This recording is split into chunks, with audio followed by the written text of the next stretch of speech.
கிறிஸ்துவுக்குள் பிரியமான எல்கிபோர் advent ministry நேயர்களே, உங்கள் யாவரையும் மற்றும் நல்ல பாடத்தில் சந்திப்பதில் மிகுந்த மகிழ்ச்சி அடைகிறோம். இந்த காலாண்டு முழுவதும் நாம் பிலிப்பியர் மற்றும் கொலேசியர் புஸ்தகத்திலிருந்து பரலோகத்தையும் பூமியையும் கிறிஸ்து எவ்விதமாய் இணைக்கிறார் என்பதை மையமாய் கொண்டு தொடர்ந்து நம்ம பாடங்களை படித்து கொண்டு வருகிறோம்.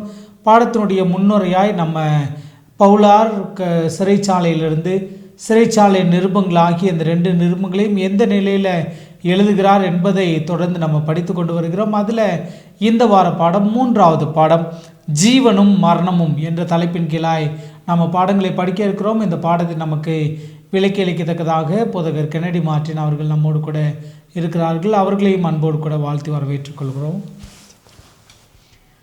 பாடத்துக்குள்ளாய் நாம் கடந்து செல்வதற்கு முன்பாக தலைகளை தாழ்த்தி ஜெபம் செய்வோம். இரக்கத்தில் ஐஸ்வர்யமுள்ள எங்கள் பரலோகத்தின் நல்ல தகப்பனே, இந்த நாளில் நாங்கள் கற்றுக்கொள்ளப் போகிற இந்த பாடத்திற்காக ஸ்தோத்திரம். பரலோகத்தின் ஆண்டவரே, உம்முடைய வார்த்தைகளை பகிர்ந்தளிக்கப் போகிற தேவதாசனை மறைத்து நீர் வெளிப்படும்படியாய் உம்முடைய உன்னதமான வார்த்தைகள் அவர் நாவிலிருந்து வெளிப்படட்டும். ஆண்டவரே, கிருபையாயிருங்க, இரக்கமாயிருங்க. இந்த நிகழ்ச்சியை பார்க்கிற ஒவ்வொருவரும் இந்த வார்த்தைகளால் என் ஆண்டவரை இன்னும் மெருகேற்றப்பட கர்த்தர் உதவி செய்யுங்க. இயேசுவின் வழியாக ஜெபிக்கிறோம் நல்ல பிதாவே, ஆமென். ஃபஸ்ட்டு கர்த்தருடைய கிருபையினாலே நம்ம இன்னொரு பாடத்துக்குள்ளாய் அடி எடுத்து வைத்திருக்கிறோம். இந்த 3வது பாடத்தினுடைய முன்னுரையும் அன்னவசனம் சொல்லுங்களேன். இந்த 3வது பாடத்தினுடைய தலைப்பு ஜீவனும் மரணமும் என்கிற தலைப்பின் கீழாக நாம் படிக்க போகிறோம். இந்த ஜீவனும் மரணமும் என்கிற இந்த 2 வார்த்தைகளும் அப்போஸ்தலனாகிய பவுல் பிலிப்பு பட்டணத்துக்கு எழுதுகிற பொழுது அவருடைய விசுவாசம் பலப்படும்படியாக கிறிஸ்துவுக்குள்ளாக இருக்கின்ற சூழ்நிலையிலே உலகத்திலே கர்த்தருக்காக எதை வேண்டுமானாலும் இழக்கலாம். அது ஜீவனாக இருந்தாலும் அதை நாம் இழக்கலாம். மெய்யாகவே எது மரணம் எது ஜீவன்? மரணம் ஒரு மனிதனுக்கு நிகழ்கிற பொழுது அது கிறிஸ்துவுக்குள்ளாக அந்த மரணம் இருக்கிற பொழுது அந்த மரணம் என்பது இந்த மனிதருக்கு எப்படி ஆசீர்வாதமாக அமையும் என்பதை தன்னுடைய அனுபவத்திலிருந்து அந்த பிலிப்பு பட்டணத்துக்கு அவர் கூறுகிறதை நாம் பார்க்க முடிகிறது. குறிப்பாக இந்த வாரத்தினுடைய மனன வசனம் பிலிப்பியர் 1ஆம் அதிகாரம் 21ஆம் வசனத்திலிருந்து எடுக்கப்பட்டிருக்கிறது. கிறிஸ்து எனக்கு ஜீவன், சாவு எனக்கு ஆதாயம் என்று அங்கே சொல்லுகிறார். ஏன் இதை சொல்ல வேண்டும், அதுவும் பிலிப்பு பட்டணத்தாருக்கு ஏன் இந்த வார்த்தைகளை பயன்படுத்த வேண்டும் என்பதை குறித்து தான் இந்த நாளில் நம்ம பார்க்க போகிறோம். குறிப்பாக இந்த வாரத்தில் கிறிஸ்துவ நிமித்தம் துன்பப்படுகிற பொழுது சில நேரங்களிலே மரணம் கூட கிறிஸ்தவர்களுக்கு ஏற்படலாம். குறிப்பாக ஆண்டவருடைய சத்தியத்தை அறிவிக்கின்ற பொழுது அந்த சத்தியத்தின் நிமித்தமாக நம்ம மத்தேயு புஸ்தகத்தில் வாசிக்கின்ற பொழுது இயேசு கிறிஸ்து சொன்னார், நீதியின் நிமித்தம் துன்பப்படுகிறவர்கள் பாக்கியவான்கள், பரலோக ராஜ்யம் அவர்களுடையது என்று நம்ம பார்க்கிறோம். அந்த வசனத்தின் அர்த்தத்தை மனதில் வைத்து இந்த பிலிப்பு பட்டணத்துக்கு அவர் ஆலோசனையாக தன்னுடைய கடிதத்திலே அவர் எழுதுகிறார். அதே போல் அவர்கள் விசுவாசத்தில் மாத்திரமல்ல, கிறிஸ்து எப்படி இருந்தாரோ, பிதாவோடு எப்படி நெருக்கமாக ஒற்றுமையாக இருந்தாரோ, அதே போல் சீடர்களும் அவரை பின்பற்றுகிறவர்களும் ஆண்டவரை ஏற்றுக்கொண்டவர்களும் சக விசுவாசிகளோடும் சபையோடும் உலகத்தோடும் ஒன்று இணைந்து அவர்களோடு ஒற்றுமையாக இருக்க வேண்டும் என்பதையெல்லாம் அடிப்படையாக வைத்து இந்த வார பாடத்தில் நம்ம படிக்க போகிறோம். கடந்த வாரத்தில் பிலிப்பியர் 1ஆம் அதிகாரம் 20வது வசனம் வரைக்கும் வாசித்தோம். இந்த வாரத்தினுடைய வேத பகுதி பிலிப்பியர் 1ஆம் அதிகாரம் 21ஆம் வசனத்திலிருந்து 30ஆம் வசனம் வரைக்கும். அதில் உள்ள காரியங்கள், அதனுடைய பின்னணி என்ன, அதனுடைய அர்த்தம் என்ன, எதை அது விளக்குகிறது என்பதை இந்த வார பாடத்தில் நம்ம படிப்போம். நல்லதுங்க பாஸ்டர். நம்ம ஞாயிற்றுக்கிழமை பாடத்தின் கேள்விக்குள்ளாய் நம்ம கடந்து செல்லலாம். கிறிஸ்து மகிமைப்படுவார் என்று தலைப்பு கொடுக்கப்பட்டிருக்குது. ஆனால் கேள்வியை ஒருவேளை கேள்வியாக கேட்க வேண்டும் என்று சொன்னால் தன் விசாரணையினுடைய முடிவு எப்படி இருக்க வேண்டும் என்று பவுல் விரும்பினார். இங்கே நமக்கு அந்த பிலிப்பியர் 1ஆம் அதிகாரத்தை நம்ம எடுத்துக்கிட்டோம் அப்படின்னு சொன்னோம்னா, ஒரு 19வது வசனம் 20வது வசனத்தை நான் வாசிக்கிறேன். பிலிப்பியர் 1ஆம் அதிகாரம் 19ஆம் வசனம் 20வது வசனம். அது உங்கள் வேண்டுதலினாலும் இயேசு கிறிஸ்துனுடைய ஆவியின் உதவியினாலும் எனக்கு ரட்சிப்பாக முடியும் என்று அறிவேன். நான் ஒன்றிலும் வெட்கப்பட்டு போகாமல் எப்பொழுதும் போல் இப்பொழுதும் மிகுந்த தைரியத்தோடே ஜீவனாலாகிலும்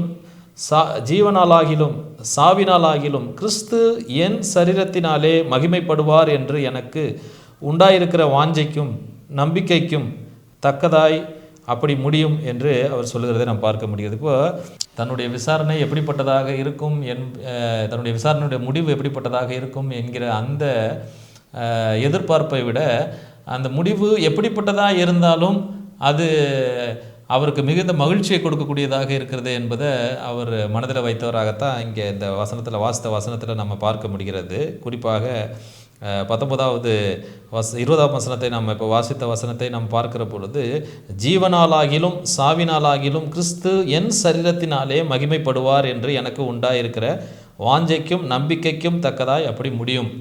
எது முடியும்னா அந்த விசாரணையுடைய முடிவு முடியும் என்று சொல்கிறார். அப்படின்னா ஒருவேளை அவரை விடுதலை பண்ணினாலும், அவர் உயிரோடு இருந்தாலும், கிறிஸ்துவுக்காக அவர் உண்மையோடும் விசுவாசத்தோடும் நம்பிக்கையோடும் அவர் ஜீவிப்பார் என்பதை அதில் தெரியப்படுத்துகிறார். சாவினாலாகிலும் ஆண்டவருடைய நாமம் மகிமைப்படும் அப்படின்னு சொன்னால், நிச்சயமாக அந்த மரணமே தேவனுடைய நாமத்தை மகிமைப்படுத்தக்கூடிய விதத்தில் அது அமையும். அதனால் அது எனக்கு ஒரு மிகுந்த மகிழ்ச்சி தான் அப்படின்னு சொல்கிறார். அதுபோல் அவருடைய இந்த வசனத்தை வாசிக்கின்ற பொழுது அவருடைய உள்ளத்தில் மரண பயம் இருந்ததாக நமக்கு இங்கே எதுவும் தெரியல. ஏன் அப்படின்னு சொன்னால், இதுக்கு முன்னவே நம்ம பார்த்தோம் அப்படின்னா அந்த 2 கொரிந்தியர் பட்டணத்துக்கு எழுதுகிற பொழுது 2 கொரிந்தியர் 23ஆம் அதிகாரத்திலிருந்து 27ஆம் வசனம் வரைக்கும் நாம் வாசிக்கின்ற பொழுது அங்கே அவர் பட்ட பாடுகளையும் உபத்திரவத்தையும் அவர் சொல்லுறதை பார்க்க முடிகிறது. குறிப்பாக காவலிலே நான் வைக்கப்பட்டேன், அநேக தரம் மரண அவதியினாலே அகப்பட்டேன் என்று சொல்கிறார். இன்னும் அதிகமாக நாம் பார்க்கிற பொழுது 40 அடிகள் ஒன்று குறைய 40 முறை அவர் அடிப்பட்டதாக சொல்கிறார். 3 தரம் அவர் மிலாறுகளால் அடிப்பட்டேன் என்று சொல்கிறார். 1 தரம் கல்லெறியப்பட்டேன் என்று சொல்கிறார். இப்படி அவர் கப்பலிலே துன்பப்பட்டேன் என்றெல்லாம் சொல்லுகிறார். இப்படி மரண அவஸ்தை அல்லது மரணம் என்பது அவருக்கு ஒரு பெரிய விஷயமாக இல்லை என்பதை, இந்த அவருடைய தைரியத்தை நம்ம இதிலிருந்து இந்த வசனங்கள்லேருந்து புரிந்து கொள்ள முடிகிறது. ஏன் அப்படின்னு சொன்னால், இந்த காரியம் இயேசு கிறிஸ்துவை மெய்யாக உண்மையாக பற்றுகிற பொழுது, ஒரு காலத்தில் கிறிஸ்துவர்களை சத்திய நிமித்தமாக துன்பப்படுத்திய இந்த சவுல், ஆண்டவராகிய இயேசு கிறிஸ்து தமஸ்குவின் அந்த சாலையில் அவரை சந்தித்த போது அவருக்கு ஏற்பட்ட ஒரு மனமாற்றம் எவ்வளவு வைராகியம் உள்ளதாக இருந்ததோ, அதே வைராகியத்தோடு அந்த பிலிப்பு பட்டணத்தாரும் இருக்க வேண்டும் என்பது தான் அவருடைய ஒரு பெரிய எதிர்பார்ப்பாக இருக்கிறத நம்ம பார்க்க முடிகிறது. இப்போ எந்த சூழ்நிலையாக இருந்தாலும், மரணமானாலும் ஜீவனானாலும், கிறிஸ்துவனுடைய நாமம் மகிமைப்படும்படியாக என்னுடைய ஜீவியம் இருக்கும் என்பது தான் அவருடைய உள்ளான ஒரு கருத்தாக வாஞ்சையாக இருந்தது என்பதை நம்ம புரிந்து கொள்ள முடிகிறது. மிக அழகாக புரியும்படியாக சொன்னீர்கள் பாஸ்டர். ஒருவேளை பவுலுடைய ஒப்பு கொடுத்தலாய் அதை நம்ம நினைக்கலாம். திங்கட்கிழமை பாடம் சாவு எனக்கு ஆதாயம். ஒருவேளை இந்த மனநவசனத்தினுடைய ஒரு பகுதி சாவு எனக்கு ஆதாயம் என்று அவர் சொல்ல காரணம் என்னன்னு பாஸ்டர்? எப்படியாகிலும் கிறிஸ்துவோடு கூட அவர் இருக்க வேண்டும் என்பது அவருடைய ஒரு வாஞ்சையாக இருக்கிறது நம்ம பார்க்க முடிகிறது. இப்போ சாவு எனக்கு ஆதாயம் என்று சொல்லுகிற பொழுது, எப்படி ஒரு மனிதன் சாவு தமக்கு ஆதாயமாக இருக்க முடியும் என்பதை நம்ம பார்க்கணும் அப்படின்னு சொன்னால், இங்கே 21ஆம் அதிகாரம் 22வது வசனத்தை வாசிக்கின்ற பொழுது, பிலிப்பியர் 1ஆம் அதிகாரத்தில், கிறிஸ்து எனக்கு ஜீவன், சாவு எனக்கு ஆதாயம். ஏனென்றால் ஆகிலும் சரீரத்தில் பிழைத்திருக்கிறதுனாலே என் கிரியைக்கு பலனுண்டாயிருப்பதால் நான் தெரிந்து கொள்ள வேண்டியது இன்னதென்று அறியேன் என்று அங்கே சொல்லப்பட்டிருக்கிறது. அப்போது சரீரத்தில் அவர் பிழைத்திருக்கிற பொழுது, இந்த வேதவசனத்தில் வாசிக்கின்ற பொழுது, தம்முடைய கிரியைக்கு தக்கதாக அவருக்கு பலனுண்டாயிருப்பதால் நான் தெரிந்து கொள்ள வேண்டியது இன்னதென்று அறியேன். ஏனெனில் இவ்விரண்டினாலும் நான் நெருக்கப்படுகிறேன்.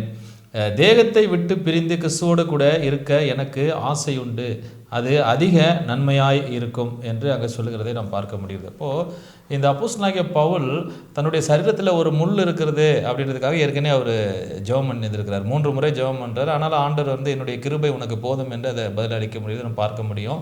ஏன் அப்படின்னு சொன்னால், அவருக்கு அந்த பார்வை குறைவு நிமித்தம் கஷ்டப்பட்டதை நம்ம மற்ற நிருபங்களிலே அவருடைய நிருபங்களில் படிக்கின்ற பொழுது நம்ம தெரிந்து கொள்ளலாம். அப்போ ஒரு சரீர பிரச்சனை, ஊழியத்து நிமித்தமாக அவருக்கு வருகிற எதிர்ப்பு, சிறையிருப்பு, இப்படி ஒருவேளை அந்த சிறையிருப்பு நிமித்தமாக அவருக்கு மரண தண்டனை வரும் அப்படின்ற கூட அவர் எதிர்பார்த்துருக்கலாம். அதனால தான் அங்கே சொல்கிறாரு, நான் அதாவது இவ்விரண்டினாலும் நான் நெருக்கப்படுகிறேன், தேகத்தை விட்டு பிரிந்து கிறிஸ்துடனே கூட இருக்க எனக்கு ஆசை உண்டு, அது அதிக நன்மையாய் இருக்கும் என்று அங்கே சொல்லுகிறதை நம்ம பார்க்க முடிகிறது. அப்போது இந்த கிறிஸ்துவின் நிமித்தமாக அவருக்கு வருகிற பாடுகளும் உபத்திரவங்களும் அவருக்கு ஒரு பெரிய காரியம் அல்ல.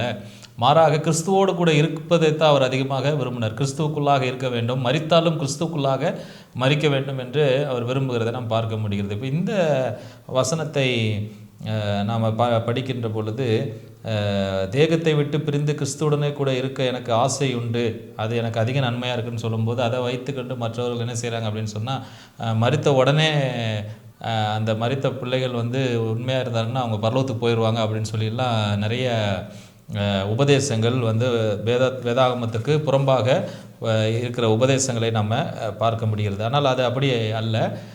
நான் தேகத்தை விட்டு பிரிந்து கிறிஸ்துவனே கூட இருக்க விரும்புகிறேன் என்று அவர் எதை சொல்லுகிறார் அப்படின்னு சொன்னால், ஆண்டவருடைய வருகை நாளிலே இந்த எல்லா உபத்திரவங்களும் மறைந்து போகும். ஏனென்றால் 1 தெசலோனிக்கர் 4ஆம் அதிகாரத்தில் நம்ம வாசிக்கிறோம், 16ஆவது வசனத்திலிருந்து வாசிக்கின்ற பொழுது, கிறிஸ்துக்குள் மரித்தவர்கள் முதலாவது எழுந்திருப்பார்கள் என்று நம்ம படிக்க முடிகிறது. அதே போல் பிரசங்கி 9ஆம் அதிகாரத்தில் மரித்தவர்களுக்கும் இந்த பூமிக்கும் எந்த சம்பந்தமும் இல்லை, அவர்கள் பெயர் முதலாய் மறக்கப்படுகிறது, அவர்களுக்கு பகையும் இல்லை, சிநேகமும் இல்லை, அவர்கள் தொழுகையை அறியார்கள் என்றெல்லாம் நம்ம வேதாகமத்தில் படிக்கிறோம். அதே போல் மரணம் என்பது ஒரு நித்திரை என்று வேதம் நமக்கு குறிப்பிட்டு காண்பிக்கிறது. இயேசு கிறிஸ்து கூட லாசருவை எழுப்ப போகிற போது கூட அவர் யோவான் 11ஆம் அதிகாரத்தில் லாசரு நித்திரையாக இருக்கிறான், நான் அவனை கல்லறையிலேருந்து எழுப்ப போகிறேன் அப்படின்னு சொல்லும்போது சீடர்கள் ஒருவேளை அவர் ஏதோ மற்ற நித்திரையை பற்றி, இந்த இயல்பாக நம்ம தூங்குகிற நித்திரையை பற்றி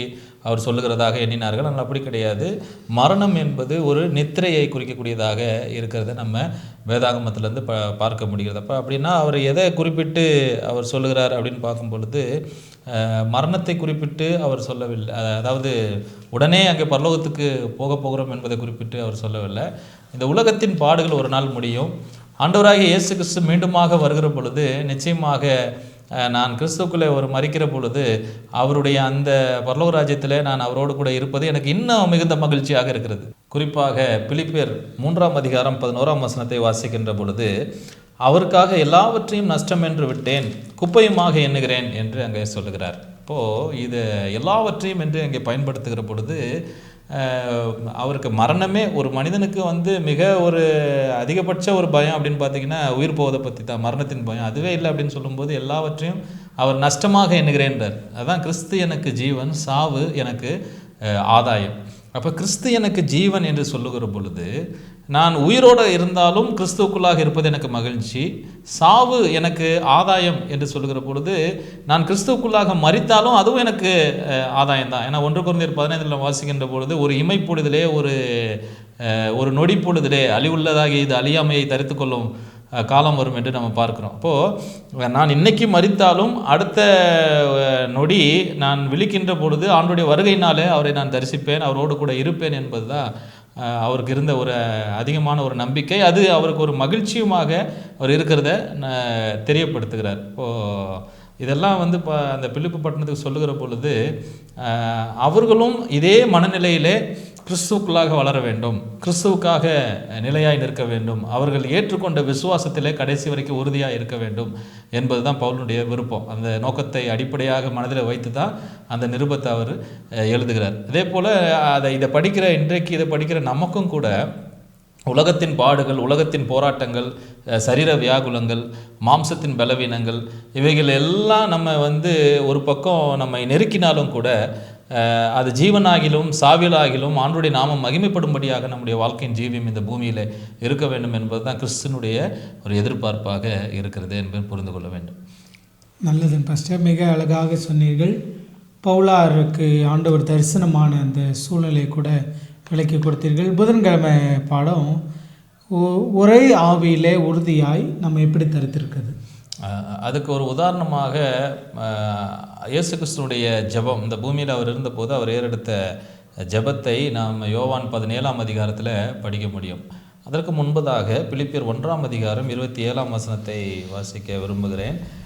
நான் உங்களை கண்டாலும் நான் வராமல் இருந்தாலும் நீங்கள் ஒரே ஆவியிலே உறுதியாய் நின்று ஒரே ஆத்மாவினாலே சுவிசேஷத்தின் விசுவாசத்திற்காக கூட போராடி எதிர்க்கிறவர்களால் ஒன்றிலும் மறலாதிருக்கிறீர்கள் என்று உங்களை குறித்து நான் கேள்விப்படும்படி எவ்விதத்திலும் நீங்கள் கிறிஸ்துவின் சுவிசேஷத்திற்கு பாத்திரமாக பாத்திரமாக மாத்திரம் நடந்து கொள்ளுங்கள் என்று அங்கே சொல்கிறதை நாம் பார்க்க முடியுது. இப்போ இங்கே இந்த வசனத்தில் ஒரே ஆவியிலே என்று அங்கே சொல்லப்பட்டிருக்குது. ஒரே ஆவியிலே என்ற அந்த வார்த்தைக்கு அல்லது பாத்திரமாக மாத்திரம் நடந்து கொள்ளுங்கள் என்கிற அந்த வார்த்தைகளுடைய அர்த்தம் என்ன அப்படின்னு சொன்னால், நம்ம தேசத்து பரலோக ராஜ்யத்திற்கு ஒரு குடிமக்களாக நம்ம என்ன செய்யணும், நடந்து கொள்ள வேண்டும். எல்லா சூழ்நிலைகளிலும் எல்லா நிலைகளிலும் பரலோகத்தின் குடிமக்களாக நாம் நடந்து கொள்ள வேண்டும். அப்படின்னா பரலோக ராஜ்யத்துக்கு போவதற்கு ஆண்டவர் நம்மிடத்துலேருந்து என்ன தகுதியை எதிர்பார்க்குறாரோ அதை மனதில் வைத்து அதே போல் நாம் நடந்து கொள்ள வேண்டும் என்பது தான் அங்கே பவுலினுடைய ஒரு ஆலோசனையாக இருக்கிறதை நாம் பார்க்க முடிகிறது. யோவான் 17வது அதிகாரம் 17வது வசனத்திலிருந்து 19வது வசனம் வரைக்கும் நம்ம வாசிக்கின்ற பொழுது அங்கே ஆண்டவராகிய இயேசு கிறிஸ்துனுடைய ஒரு ஜெபம், தன்னுடைய ஜெபத்தில் அந்த சீடர்களுக்காக பிதாவினிடத்தில் ஜெபிக்கின்ற பொழுது எவ்வளவு ஒரு உண்மையுள்ளவராக வாஞ்சை உள்ளவராக அந்த சீடர்களுக்காக அவருடைய ஆவிக்குரிய வாழ்க்கை பலப்பட வேண்டும் என்று அதில் நம்ம தெரிந்து கொள்ளலாம். 17ஆம் வசனம் சொல்கிறது, உம்முடைய சத்தியத்தினாலே அவர்களை பரிசுத்தமாக்கும், உம்முடைய வசனமே சத்தியம். நீர் என்னை உலகத்தில் அனுப்பினது போல நானும் அவர்களை உலகத்தில் அனுப்புகிறேன். அவர்களும் சத்தியத்தினாலே பரிசுத்தமாக்கப்பட்டவர்களாகும்படி அவர்களுக்காக நான் என்னைத்தானே பரிசுத்தமாக்குகிறேன். நான் இவர்களுக்காக வேண்டிக் கொள்கிறதும் இல்லாமல் இவர்களுடைய வார்த்தையினால் என்னை விசுவாசிக்கிறவர்களுக்காகவும் வேண்டிக் கொள்ளுகிறேன் என்றார் என்று நம்ம பார்க்க முடிகிறது. இப்போது இங்கே ஆண்டவர் அவருடைய வார்த்தையினாலே பரிசுத்தமாக்கும்படியாக அவர்களுக்காக ஜெபிக்கிறார். 17வது அதிகாரம் 24வது வசனத்தை நாம் வாசிக்கின்ற பொழுது, பிதாவே, உலக தோற்றத்துக்கு முன் நீர் என்னில் அன்பாக இருந்தபடினால் நீர் எனக்கு தந்த என்னுடைய மகிமையை நீர் எனக்கு தந்தவர்களை காணும்படியாக நான் எங்கே இருக்கிறேனோ அங்கே அவர்களும் என்னோடு கூட இருக்க விரும்புகிறேன். அப்போ ஒரே ஆவி என்று சொல்லுகிற பொழுது ஆண்டவராகிய இயேசு கிறிஸ்து தன்னுடைய சீடர்கள் அவரோடு இங்கே இருந்தது போல எப்படி பரலோகத்தின் தேவனிடத்தில் இயேசு கிறிஸ்து சேருகிற பொழுது அதே போல் சீடர்களும் அவர்களோடு கூட ஒன்றாக இருக்க வேண்டும் என்று எதிர்பார்க்கிறதை இங்கே சொல்லுகிறார். 11ஆம் வசனத்தை நாம் வாசிக்கின்ற பொழுது, நான் இனி உலகத்தில் இரேன், இவர்கள் உலகத்தில் இருக்கிறார்கள், நான் உம்மிடத்திற்கு வருகிறேன். பரிசுத்த பிதாவே, நீர் எனக்கு தந்தவர்கள் நம்மை போல ஒன்றாயிருக்கும்படிக்கு நீர் அவர்களை உம்முடைய நாமத்தினாலே காத்து கொள்ளும் என்று அங்கே சொல்லுகிறத நம்ம பார்க்க முடிகிறது. அப்போது அந்த ஒரே ஆவி என்று சொல்லுகிற பொழுது ஆதி அப்போஸ்தலர் 2ஆம் அதிகாரத்தை நாம் வாசிக்கின்ற பொழுது அவர்கள் தங்களுக்கு இருந்தவைகளை எல்லாவற்றையும் பங்கிட்டு உண்டார்கள், ஒரே சிந்தையில் இருந்தாங்க, ஒரே ஆவியில் இருந்தது நிமித்தமாக நாளுக்கு நாள் சபையில் ஆயிரக்கணக்கான விசுவாச பிள்ளைகள் சேர்ந்த அனுபவத்தை நாம் பார்க்க முடிகிறது. அதேபோல் ஒரே ஆவியில் உறுதியாக இருக்கணும் அப்படின்னு சொன்னும்போது அவர் எதை குறிப்பிட்டு சொல்கிறார் அப்படின்னு சொன்னால், பரிசுத்த ஆவியினுடைய உதவியோடும் ஒத்தாசையோடும் ஒரே ஆவியிலே அவர்கள் உண்மையாக நிலையுள்ளவர்களாக ஒற்றுமையாக ஆண்டவருக்கு கீழ்ப்படுகிறவர்களாக தேவனுடைய நாமத்திற்கென்று அவருடைய நாமம் மகிமைப்படும்படியாக அவர்கள் என்ன செய்யணும் அப்படின்னு சொன்னால் ஒரே ஆவியில் உறுதியாக இருக்கணும் அப்படின்னு சொல்கிறார். இப்போ கடந்த வாரத்தில் நம்ம படிக்கும்பொழுது பிலிப்பியரில் புஸ்தகத்தில் அந்த 1ஆம் அதிகாரத்திலேருந்து 1ஆம் அதிகாரத்தில் 19ஆம் வசனம் வரைக்கும் நம்ம படித்தோம் போன வார பாடத்தில். அங்கே சொல்லும்போது நிறைய பிரிவினை ஆவிகள் அங்கே இருக்கிறத குறிப்பிட்டு காண்பிக்கிறார். இப்போ சிலர் பொறாமையினால் பிரசங்கித்தாங்க, சிலர் வஞ்சகத்தினால் பிரசங்கித்தாங்க. ஆனால் எப்படி ஆகிலும் கிறிஸ்துவனுடைய சத்தியம் சுவிசேஷம் அறிவிக்கப்படுகிறது, பிரசங்கிக்கப்படுகிறது, அதனால் தேவனுடைய நாமம் மையப்படுது அப்படின்னு சொல்கிறார். அப்போது அங்குள்ள சூழ்நிலையை சொல்லிவிட்டு அதனுடைய தொடர்ச்சியாக இந்த 1ஆம் அதிகாரத்தில் கடந்த வாரத்தில் அதனுடைய சூழ்நிலையை சொல்கிறாரு. எப்படி பொறாமையினாலாவது வஞ்சகத்தினாலாவது வெறுப்பினாலாவது என் மீது உள்ள வெறுப்பினாலாவது அவங்க கிறிஸ்துவை பற்றி பிரசங்கம் பண்ணுறாங்க, ஆனால் எப்படியாக இருந்தாலும் அவர்களுக்கு இயேசுவினுடைய நாமத்தை பிரசங்கம் பண்ணுறாங்க, அது போதும் என்று சொன்னது போல் இங்கே நீங்கள் அப்படி இராதபடி வேற்றுமையின் ஆவியுடையவர்களாக, வெறுப்பின் ஆவியுடையவர்களாக, பிரிவின் ஆவியுடையவர்களாக நீங்கள் இராதபடி நீங்கள் என்ன செய்யுங்க அப்படின்னு சொன்னால் நீங்கள் ஒற்றுமையாக இருக்க வேண்டும் என்று அங்கே சொல்லுகிறத நம்ம பார்க்க முடியும்.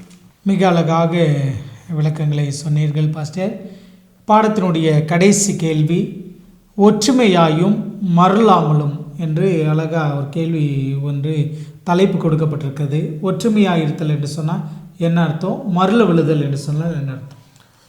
மருள விழுதல் என்பது சில நேரங்களிலே நாம் நம்முடைய சத்தியத்தை நிமித்தமாக நமக்கு வருகிற எதிர்ப்புகளின் நிமித்தமாக நாம் பயந்து நாம் ஒற்றுமையோடு செயல்படுகிற அந்த காரியம் சில நேரத்தில் பிரிவினையை உண்டாக்கக்கூடிய சூழ்நிலை ஏற்படும். அதுதான் பவுல் பிலிப்பியருக்கு எழுதும்போது எப்படி அவருடைய நிலையை வந்து ஆரம்பத்தில் வெளிப்படுத்துகிறார். நான் சிறைச்சாலையில் இருந்து தான் அதை எழுதுகிறேன் அப்படின்றத வெளிப்படுத்துகிறார். அப்படின்னா உங்களுக்கும் அந்த நிலை ஏற்படலாம். ஆனால் இருந்தாலும் பரவாயில்ல, சிறைச்சாலையை காட்டிலும் மரணம் என்பது அது அதிகபட்ச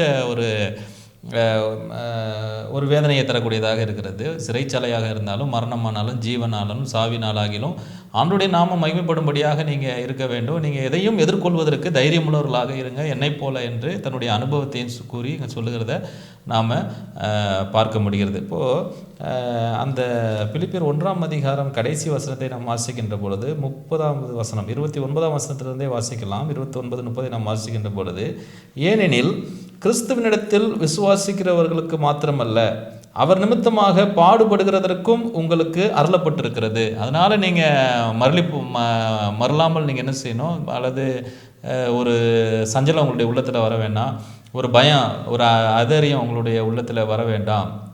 ஆண்டவருக்காக வாழ்ந்து உபத்திரவப்படுவது மாத்திரமல்ல, ஆண்டவருக்காக மரிப்பதும் பாடுபடுவதும் விசுவாசத்தினால் மாத்திரமல்ல, பாடுபடுவதற்கும் உங்களுக்கு அருளப்பட்டிருக்கிறது. நீங்கள் என்னிடத்தில் கண்டதும் எனக்கு உண்டென்று இப்பொழுது கேள்விப்படுகிறதுமான போராட்டமே உங்களுக்கும் உண்டு என்று சொல்லுகிறார். என்னை பற்றி நீங்கள் கேள்விப்படுறீங்க, எனக்காக நீங்கள் பரிதாபப்படுறீங்க, எல்லாம் சரிதான். ஆனால் இருந்தாலும் இதே உபத்திரவமும் போராட்டமும் பாடுகளும் உங்களுக்கும் உண்டு. ஏன் அப்படின்னு சொன்னால், கிறிஸ்துவ நிமித்தமாக. ஒருவேளை நீங்கள் கிறிஸ்துவில் அல்லாமல் உலகத்தாரை போல இருப்பீர்கள் என்று சொன்னால், நீங்கள் இந்த உலகத்தின் இம்மைக்குரிய சந்தோஷத்துகளை அனுபவிக்கலாம், ஆனாலும் மறுமைக்குரிய காரியத்தை இழந்து போகக்கூடிய சூழ்நிலை வரும். ஆனால் மறுமைக்குரியவைகளை நாம் எதிர்பார்த்து விசுவாசித்து அவைகளை வாஞ்சித்து நாடி நாம் இருக்கிற பொழுது, இந்த இம்மைக்குரிய பூமியிலே, இந்த உலகத்தில் நமக்கு வருகிற போராட்டங்களும் பாடுகளும் ஏராளம் உண்டு. அதை எதிர்பார்த்தே நீங்கள் போராடுங்க அப்படின்னு சொல்லி சொல்கிறார். அது மாத்திரமல்ல, பேதுரு அவர் எழுதும்போது 1 பேதுரு 3வது அதிகாரம் 13வது வசனத்தை நீங்கள் வாசிக்கின்ற பொழுது, நீங்கள் நன்மையை பின்பற்றுகிறவர்களானால் உங்களுக்கு தீமை செய்கிறவன் யார்? அப்போது நீங்கள் நன்மை செஞ்சீங்கன்னா உங்களுக்கு யார் தீமை செய்வா அப்படின்னு சொல்கிறாரு. இதே பவுல் ரோமபட்டணத்துக்கு எழுதும்போது, நீ தீமையை நன்மையினாலே வெல்லு என்று அவர் எழுதுகிறார். அப்படி இருக்கிற பட்சத்தில் இந்த ஆலோசனைகளை நாம் பார்க்கிற பொழுது, அப்போஸ்தலனாகிய பவுல் தன்னுடைய வாழ்க்கையில் அவர் ஒரு சாட்சியின் ஜீவியமாக ஜீவித்து அந்த அனுபவத்தையே பிலிப்பு பட்டணத்துக்கும் பிரசங்கிக்கிறத நம்ம பார்க்க முடிகிறது. இப்போது பிசாசானவன் நன்றாக அறிந்திருக்கிறான், எப்பொழுது அவர்களை வஞ்சிக்கலாம் என்று காத்து கொண்டிருக்கிறான். பிரிவினுடைய ஆவியை கொண்டு வந்து ஆண்டவருடைய ஊழியத்தை வளர விடாமல் தடுக்கிறத நம்ம பார்க்க முடிகிறது. நம்ம வெளிப்படுத்தல் 12ஆம் அதிகாரம் 17வது வசனத்தை வாசிக்கின்ற பொழுது ஒரு மீதமான சபையினுடைய அடையாளத்தை அங்கே நம்ம பார்க்க முடியும். வெளிப்படுத்தல் 12:14 அவர்கள் தேவனுடைய கற்பனைகளை கைக்கொள்ளுவர்களாக இருக்கிறார்கள், அதே போல் இயேசு கிறிஸ்துவினுடைய சாட்சியை உடையவர்களாக இருக்கிறார்கள் என்று நம்ம படிக்கிறோம். இப்போ அவர்களுக்கு கொடுக்கப்பட்ட ஒரு ஊழிய கட்டளை என்ன அப்படின்னா, எல்லா பாஷைக்காரருக்கும், ஜனக்கூட்டத்தாருக்கும், ஜாதியாருக்கும் போய் சுவிசேஷத்தை அறிவிக்க வேண்டும். இப்போது அவங்க தீமை செய்தாலும், அவர்கள் நம்ம எதிர்த்தாலும், நம்ம தேவனுடைய அன்பை அவர்களிடத்தில் காட்ட வேண்டும் என்று அங்கே சொல்கிறார். அதற்கு நாம் ஒருமனப்பட்டவர்களாக, ஒரே ஆவியை உடையவர்களாக, கிறிஸ்துவின் ஆவியை தரித்தவர்களாக, தேவ சிந்தையுடையவர்களாக, மாம்சத்தின் பலவீனத்தை அகற்றி தேவனை முழுவதுமாக சார்ந்து நம்ம இருக்கிற பொழுது, அந்த வருகிற பாடுகளையும் உபத்திரவங்களையும் தாங்குவதற்கோ அல்லது அதை மேற்கொண்டு தேவனுடைய நாமத்தை மகிமைப்படுத்துவதற்கும் கர்த்தர் நமக்கு பலத்தை தருவார் என்பது தான் பவுலினுடைய ஒரு பிலிப்பு பட்டணத்திற்கான ஒரு ஆலோசனையாக இருக்கிறது. ஆகவே தான் சொல்கிறார், கிறிஸ்து எனக்கு ஜீவன், சாவு எனக்கு ஆதாயம் என்கிறார். நல்ல அழகாக சொன்னீர்கள் பாஸ்டர். நேர்களே, நிச்சயமாக இந்த நாளினுடைய பாடம் நமக்கு ரொம்ப பிரயோஜனமான பாடம். பவுலாரை போல ஒரே சிந்தையோடு நாமும் கூட மனுஷிகமாய் சில நேரம் பாடுகள் ஏற்படும் போது எலியா புலம்பி ஜெபித்தது போல, போதும் கர்த்தாவே என் ஜீவனை எடுத்துக்கங்க என்று சொல்லுகிற நிலையிலிருந்து பவுலார் எழுதவில்லை. பவுலார் ஆண்டவரோடு கூட இணைய வேண்டும், ஆண்டவரை எப்பொழுது சந்திக்க வேண்டும் என்ற வாஞ்சையை உணர்ந்தவராக இந்த தேகத்தை விட்டு பிரிந்து அவரோடு கூட நான் இணைந்தால் நலமாக இருக்கும் என்று சொல்லி எழுதுகிறார். நிச்சயமாய் ஊழிய பாதையில் நம்மையும் கர்த்தர் அவ்விதமாய் பயன்படுத்துவாராக. ஒரு ஜெபத்தோடு கூட நம்ம பாடத்தை நிறைவு செய்யலாம். போதகர்கள் நம்மை ஜெபத்தில் வழி நடத்துவார்கள். எங்களை நேசிக்கிறத அன்புள்ள தகப்பனே, இந்த நல்ல வேளையிலே இந்த காலாண்டினுடைய 3வது பாடத்தை நாங்கள் படிக்கும்படியாக ஆண்டவர் எங்களுக்கு கிருபை செய்தீர். அதற்காக நாங்கள் நன்றி செலுத்துகிறோம். மரணமும் ஜீவனும் என்ற தலைப்பின் கீழாக நல்ல பாடத்தை கற்றுக்கொள்ளத்தக்கதாக ஆவியானவர் எங்களை வழிநடத்தின தயவிற்காக நாங்கள் நன்றி செலுத்துகிறோம். கர்த்தாவே, இதை பார்த்து கொண்டிருக்கிற ஒவ்வொருவருக்கும் இந்த நிகழ்ச்சியானது, இந்த பாடமானது ஒரு ஆசீர்வாதமாக அவருடைய ஆவிக்குரிய வாழ்க்கையில் பலப்படுத்தக்கூடியதாக இருக்க கர்த்தர் உதவி செய்யும். எல்லா துதிகான மகிமை உமக்கே ஏறெடுக்கிறோம். இயேசுவின் நாமத்தில்களை கேட்கிறோம் பிதாவே, ஆமென். நேர்களே, இந்த நாளினுடைய பாடம் நமக்கு பிரயோஜனமாக இருந்தது. அதற்காய் ஆண்டவரை ஸ்தோத்திரிக்கிறேன். இது வல்லமையுள்ள தேவனுடைய ஊழிய பணியில் எல்கிபோர் அட்வென்ட் மினிஸ்ட்ரீஸ். தொடர்ந்து எங்களோடு கூட இணைந்து கொள்ளுங்கள். கேள்விகள், சந்தேகங்கள் என்று சொன்னால் கமெண்ட் செக்ஷனில் தெரியப்படுத்துங்கள். தேவன் தாமே உங்களை என்னை ஆசீர்வதிப்பாராக. ஆமென்.